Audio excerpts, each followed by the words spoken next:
So, this is day 7 of our 16 days of activism against violence against women that the world is observing. And so, we've addressed many different things over the last 6 days. Today, I want to talk about what the religious books say. And I might not be entirely accurate, so this is a synopsis of what they say, so that we all know where we stand if we believe in God or in any other, in religion generally.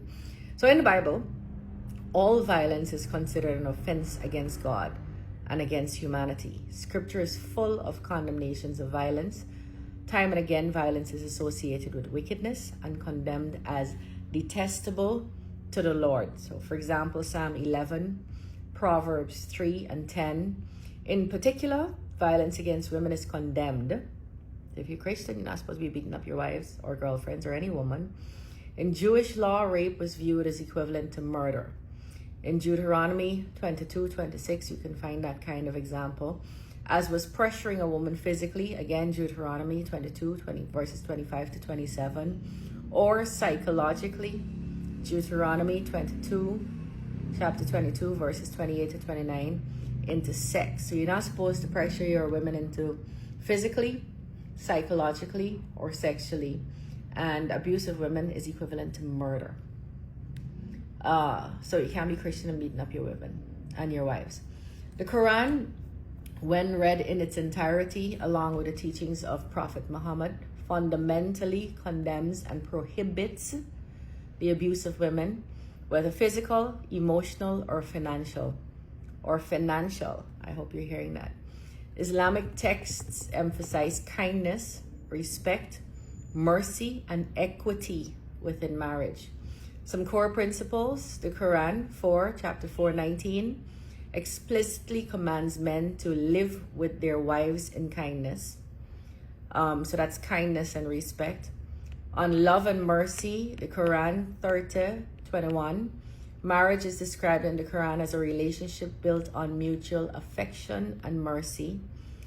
The Prophet himself led an example, and he said, "The best of you are those who are the best to their women." He also famously said that men who beat their wives are not the best among you. So to the Muslim brothers and sisters. And Bhagavad Gita, while it does not explicitly address abuse in the modern sense, its principles condemn harming others, including women, as a violation of dharma, your righteous duty, and as a form of self-harm.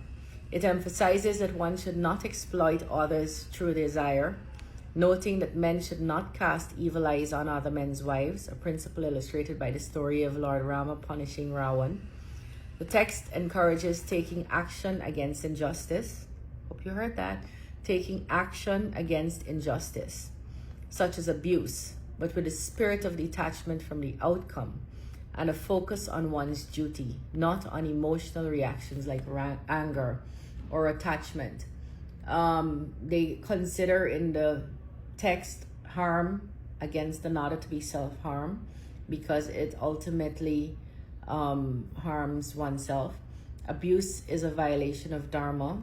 Exploiting or abusing women is considered a violation of dharma and is not permissible.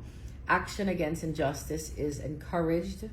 The text encourages standing up against injustice and abuse to establish righteousness and spiritual equality. The Gita states that all souls, regardless of gender or social status, can attain the highest spiritual goal by taking refuge in the divine, which implies an inherent spiritual equality. Now, you must know that I do not know the religious books enough to give you those kinds of details. So this is information I found on the internet.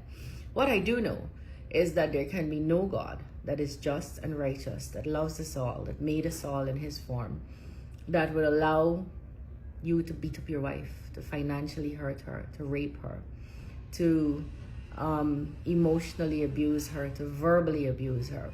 So all the religious books and texts speak against abuse of women, and I want you to remember that on day 7 of our 16 days of activism against violence against women.